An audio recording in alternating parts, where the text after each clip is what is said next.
Welcome back, guys. It's time to head into our last best of 5 of the night. This one is a little bit towards the bottom of the rankings with RRR and Raven. This is the finals of the bottom teams, and I am very hyped. I am excited. I don't exactly hurt to cut you off there, but I am very hyped and excited. I have the energy, and I think this will be a crazy match. It's going to be crazy, okay? Let's just put it out on the table. I do not know what's going to come out. Nobody maybe knows. Murky, maybe Nova, maybe Butcher. Who knows? I think that what we can say to be true, though, what we can expect, is the RRR will try to play very standard, very seriously. That's right. And with Raven, you just don't know. And that's one of the reasons why... No one knows. Like, for a lot of people, I think perception of Raven has changed because a lot of people are frustrated by their lack of improvement, their struggles throughout the entirety of this year. Well, it becomes this fun spectacle to watch what they try to make work, how they try to do it. Whether they win or they lose, it's mostly towards the losing side. It's definitely fun to watch. So let's see how they do. We're getting towards the end of the season for them. So, you know, they need to get back in shape because they will be facing the Crucible. And if they are not in shape when they face against the open division teams that want to join the pro scene, then, I mean, just simply put, they are going to lose their HGC spot. They will lose their support. So they need to bring it together soon. A little bit of a fun mid part, you know, towards the end of Phase 1, we were laughing a lot. Towards the beginning part of Phase 2, we're laughing a lot. We're getting towards the end part of Phase 2, and it's like, well, got through the Crucible last time against this team. Will you be so lucky against the new Open Division teams? I don't know. I watch a lot of Korean Open Division, especially, but they seem to lack on hero pool. And Raven seems, this is sad, but Raven seems a lot better than all the Open Division still. And it seems like there's a small gap between HGC and Open Division for Korea only. So even when it goes to Crucible, I think Raven can dominate, but there's still a lot of time. So Open Division teams, they can work on lots of hero pools, and when the new meta, when KT is released, when the new meta comes along, I think they also have to practice and prepare against all the other teams. Yeah, I would agree. I think it's time to kind of strap down and get ready for hardcore training. So let's talk about Raven first. We wondered for a while through the last few weeks of play here in week 6 to 10, especially 6 and 7, as we now head into 8. Week 6 and 7 with this team and wondered, have they lost their way? Have they lost understanding? This team of not one member on this team, and we have to be real, not a single one of these 5 is new to Heroes of the Storm. Not a single one of these 5 has not played since the beginning of Heroes of the Storm history in 2015. All of them have played the game professionally for now nearly 2 years. 2 years professional play. And yet this group, this roster together of old legends and new ones cannot make it happen. And it feels like there's just some sort of weird disconnect about what each member wants in draft. For example, Dion wants to play certain types of tank heroes. Darvish wants to play the carry, but now he's switched back to support sometimes. Darvish, remember, was the main support for MVP Miracle. He was the ranged flex back on Danawa, Joker, and Hero, likes of which that team later then became the Luxury Watch organization. But this is a very, very solid team of players that if you put them together in 2015, you might think makes top 4. 2016 Season 1, you might think at least gets out of group stage for Super League. Yep. But in 2017, this has been the bottom of the bottom all year long. And I don't know how they climb out, G-Clef, but it's time to at least strap down, as we said, and improve before the Crucible. And last time when they faced against this team, RRR, they won 3-0. And Raven had lots of struggles, especially against the rotations, because by knowing the team style of Raven, they like to team fight. They do sometimes try to do the rotational focused on global, but they can't really bring out their 100% with the global work, even bringing the Haka. So on the other side, EDC, lots of times she played Falstad. Actually, 3 out of 3 last time when they faced each other.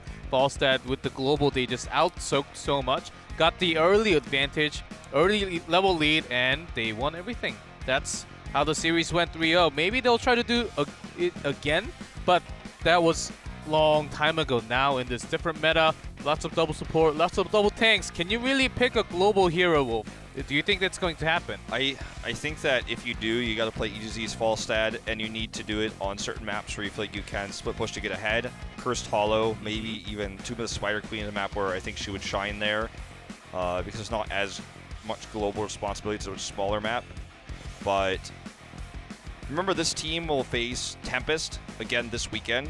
And then week 9 will face Blossom, and then in week 10 they'll have their toughest challenge and most important challenge against Miracle. If they don't defeat Miracle, they have to win all 3 other matches to avoid Crucible, to pass Miracle, to knock Miracle into Crucible. And if they fail to do so, then I mean if they don't win every match, they can only drop one series. And then if they do that, they have to win every other one. So they have to win this one first, you would have to say, if they want to avoid Crucible. It just feels like it's inevitable they're going to the Crucible, right? But just want to put it on the table, everything they have to do. So Dragonshire will be the map ban, actually, for Raven. And RR will ban Warhead. So we are headed to Battlefield of Eternity for game number 1. Ooh. Do you smell Braxis coming out? Do you smell the Zerg I get a wave? little whiff of the Braxis, yeah, I do. Let's just hold on to it, as game 1 will be Battlefield. And this one, of course, Vala will be the big contest. As this one actually chosen by Raven, I can sense already they're going super serious tonight. As they don't really like to go in the big maps, the globals. They were outsooked last time, as I explained, so they won't have team fight. They want to race with the Immortal, try to win lanes from taking advantage like that. Let's see how they draft around what RRR has been bringing lots of times. There's a Tastar ban. Okay. Auriel. Pretty likely. It's not the strongest thing against RRR, the Auriel ban, because they don't really like to draft hyper carries. Yes, that's the thing. They do not pick Auriel too much. And that was what we were talking about last when they faced against another strong team last time. But they will just ban Auriel for now. So Genji. It's the big Genji for Oda. That's what he wanted. If you want to draft safe as Raven, you probably want to go down the Greymane path here. Possibly even the Greymane Uther, Greymane Rhaegar. Garrosh is also a good pickup here. And if I'm not mistaken, I don't think we've seen any Garrosh out of them yet. They played so many heroes, I can't even read all of them. Yeah, literally, I can't, like, they in total, they have one of each hero, basically. I mean, they played Cho'Gao, Asmazan's there. They have played in total 76 different heroes. First pick Karazim Rhaegar. Okay. Okay, we've seen this before out of them. But 76, is it going to be the dream? 5 support. Can we just say this together? They have played 76 heroes between all 5 of them. Sure, there's overlap in the heroes, but yes, like lots of overlaps actually. 76 different combinations. So, all right, Karazim Rhaegar. This was not successful last time they tried it. No, it was not. They put it into a normal draft afterwards, but it made their normal is a very. I'm being a little bit conservative, or sorry, liberal using the term normal for this. But when they did it, they ended up with a draft that had 2 DPSs, a tank. It was a normal draft in that sense, but they lost control of the draft when they committed to the support choke. So Uther comes out. They couldn't stop the support. Now they have the Holy Cow combination here available. RRR does. ETC's been rising in priority. Or Holy Dragon Blade. Either, if things are happening towards ETC, the Divine Shield can go either way. So I think that's the perfect support choice. I think support choke, unfortunately for Raven, I think it's over. So they do have to ban against something else. I think if they're not going to take Greymane, I think Greymane is a ban card now, actually.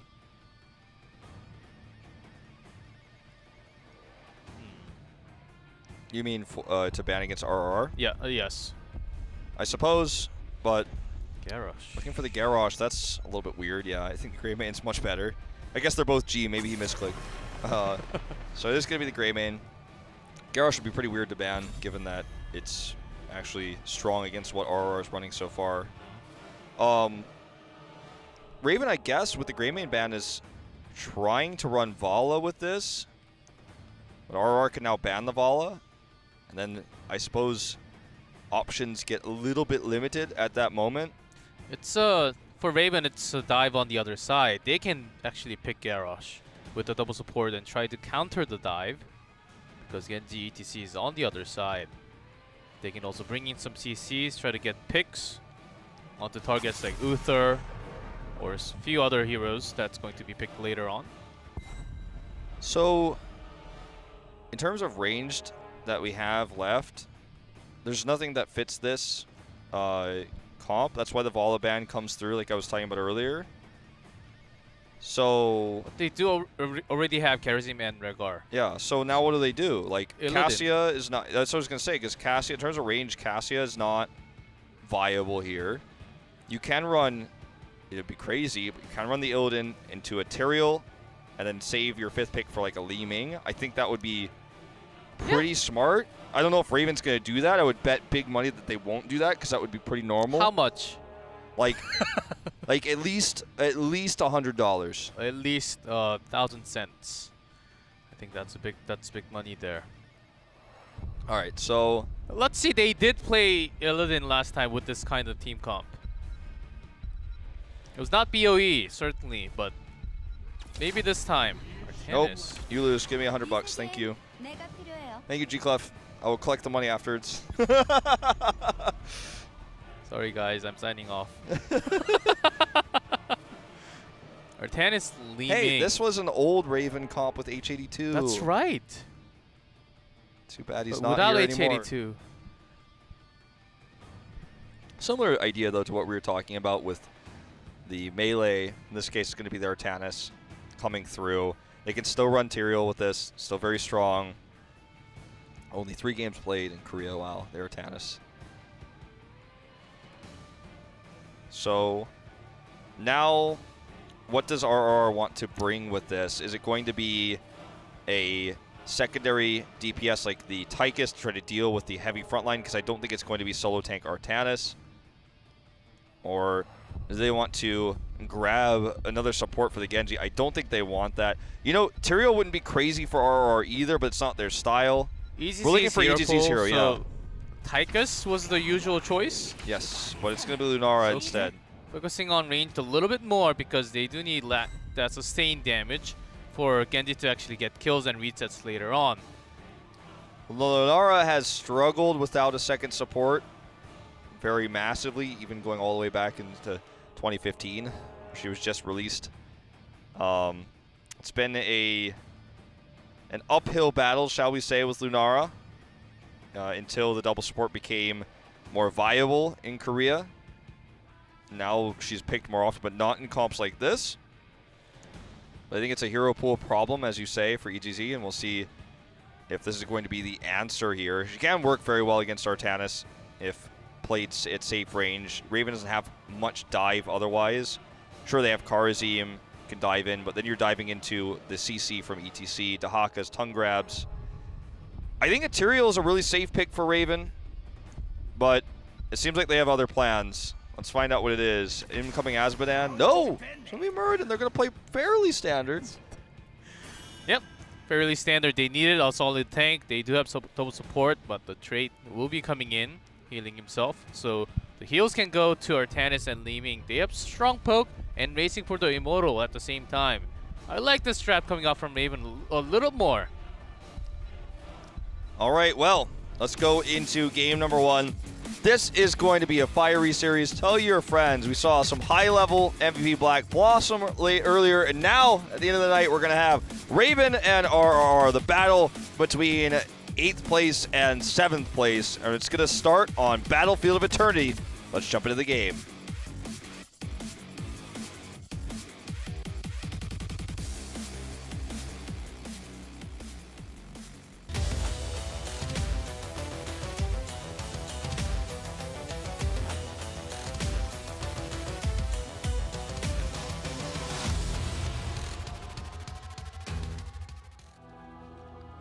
In blue, Raven, Darvish on Karazim, Hamlin on Artanis, NMX on Li Ming, Diong on Muradin, and Chom on Rehgar.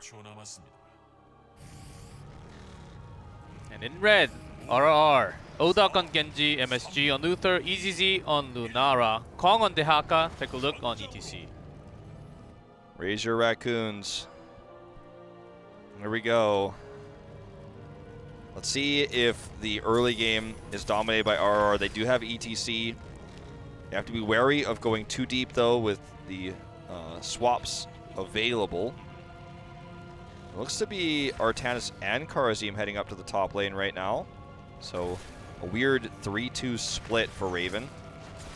Something that's scouted by the Wisp of Lunara, though. And they actually decide to bring Tekaluk down regardless. So this is going to be the solo up at the top for RR, the Genji. As I say that, I do see Kong attempt to get the gank here. Does fail. Genji's going to come back down. Caught by Raven, in fact. Very close call. So a lot of action here already. This is going to be pretty indicative, I think, of what we're going to see for potentially 5 games of this series. Oh, they were staying in the middle of the map. I was wondering, and the only reason for them to be there was actually punish the rotation. Yeah. And Genji was the only missing one, so I don't know if it was worth it to actually stay there for such a long time. This is really risky. Tekaluk totally whiffs the power slide, though. I think if his angle was a little bit better, that would have definitely been a pick. It was really risky to dive in there with ETC right in the bush. But it ended up being fine. But yeah, you're right. They rotated up and committed a lot of resources.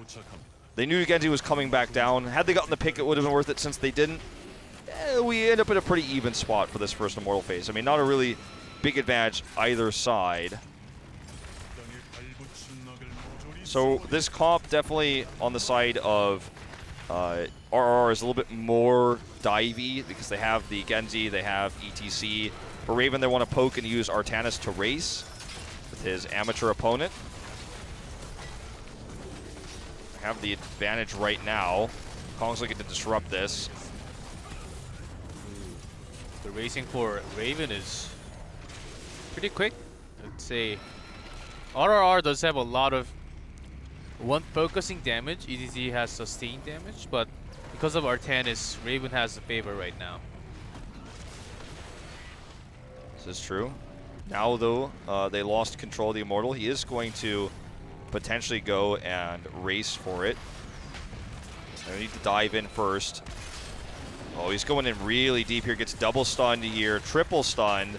Does get a swap off, so that helps at least displace one of his enemies, but he's not getting out of here alive. Just wants to trade this Immortal health. But now, can they actually finish it? Orbs are blocked here, and Raven, I think, just vastly overcommitted here, thinking they could win the race. The drag will... Kong does not actually use the drag. Okay, looks like they chased Li Ming too far, though, so never mind. Raven will get it, just barely. There in the end. Not the cleanest play on either side for that exchange there, but Raven understanding what Artanis was capable of doing in the race, trading it up there. Looks like we're going to have a full Q build coming out from Meriden. So RR will have to deal with this first Immortal. It didn't have... Oh my goodness. Orb gleaming. Oh, wow. Is here. And also... dash upgrade at 4 instead of the shields. Okay.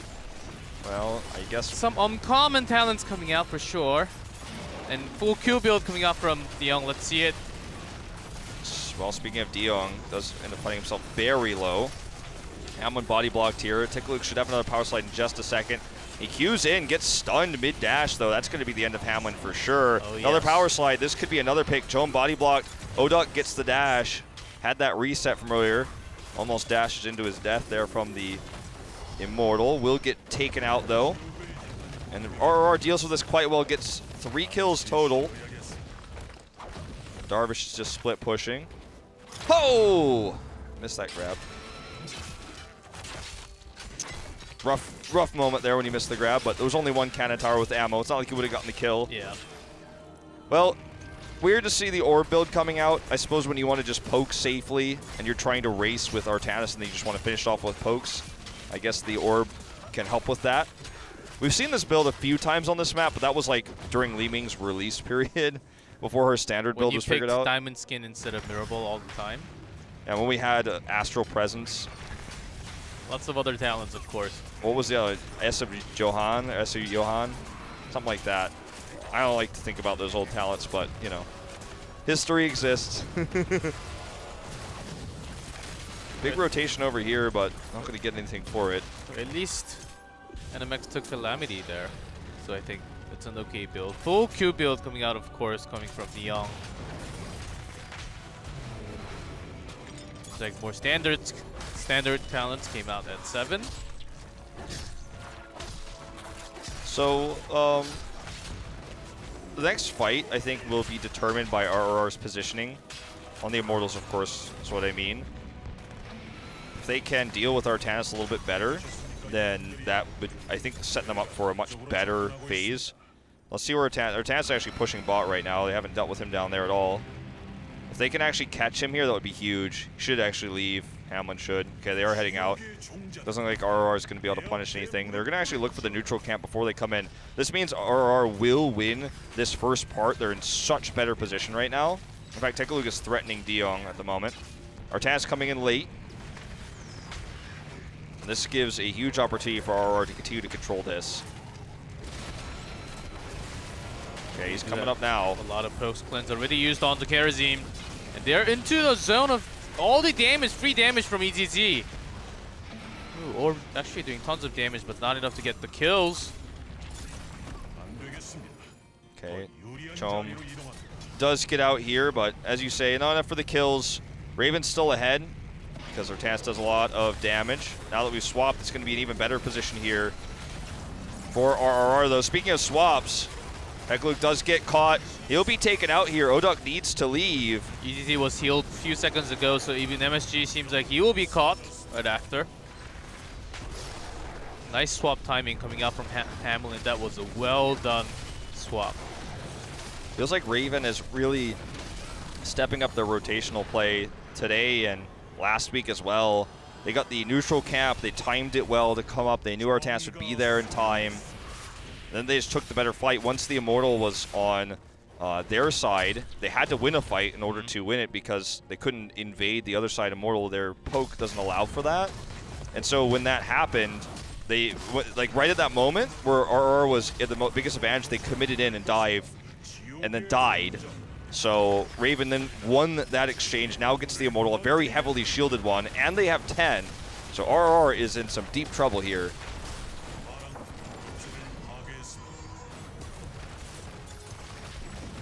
Immortal pushing into the fort. Already used, maybe they're diving in and misses the swap. Does actually get the Q in, so Lunara's gone. The Ahaka is pushing and they need that 10. So that's gonna buy them some time, but if this Immortal is doing a lot of work though, I think they can actually go into the keep and do a lot more. Okay, pushing in really deep right now, knows Darvish and Deong's positioning.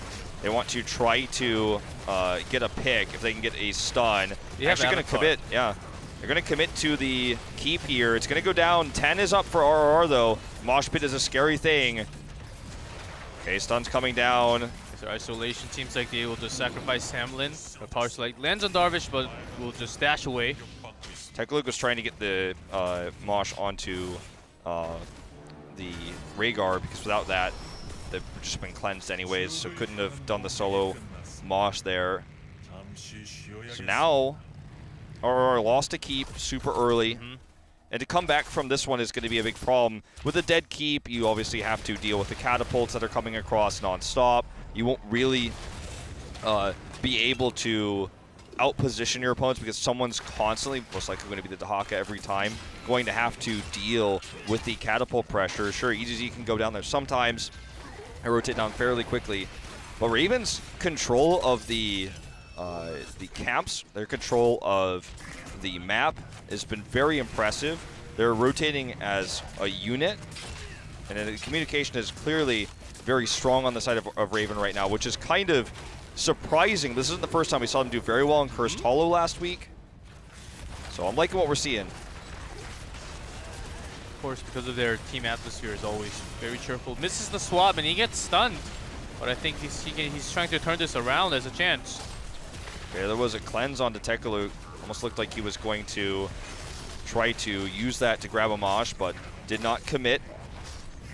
Looks like RR wants a better opportunity when they're going to commit to a fight like that. And, okay, this is an opportunity. Not going to use it. Wants to escape. The pressure bot is so annoying for Dahaka to deal with because it's a Shaman camp and Impalers and a Catapult, so he's not coming back anytime soon. And this gives the opportunity for Raven to actually push this top fort down. It's going to go down before the Immortals. Wukong taking a lot of damage. Yeah, is he going to die to the... Oh my god! He almost died to the Mercs. That almost happened. Okay, well it didn't though, so I guess we're okay. Ooh. This is not good. Okay, so let's not look at this. Let's look at something else. Isn't it crazy that today... Oh, get the swap on the easy Z. Isn't it crazy that Karzim is a solo laner now? That's actually becoming a thing. It's really fun to watch because he's very aggressive in that solo lane, very mobile. You can also always dash away too, so... Ooh, so much damage coming down. Seven-sided will just buy him time. He actually survived. Genji's looking for the kill, but Ancestral, perfectly done. He kind of had to Ancestral there because if Genji committed in, he would have died. So that was actually kind of a good bait by Oduk. He's going to go ahead and come in here and Dragon Blade. He has no protection, though. There it is, Divine Shield. But he doesn't have enough damage follow-up. HGC going way deep. Where are you going, Lunara? And Mosh Pit is going to catch one, but there's the cleanse. DeYoung survives here, gets the Stormbolt with his Q build. And that's going to be a winning trade for Raven. They are way up in this Immortal health. That was a dive for sure. But those alone, little questionable decision. That was perhaps a leap of faith, maybe. I don't know. Perhaps leap of death there. And this 4v4, Genji's doing some damage, but I think Genji should just stay here actually, try to contest and look for kills.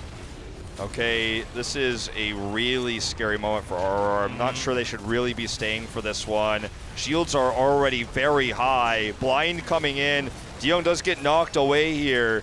Somebody's dying in this movie, though. Looks like it's going to be MSG. He goes down here. They're looking for Oduk. I don't know if he has his mobility. He does. Everyone hurts behind the gate, but this is a very heavily shielded Immortal. Oh, he got to the mount. Doesn't matter. Does he have his tape? Oh, it's not going to happen. It's not going to happen, G-Clef.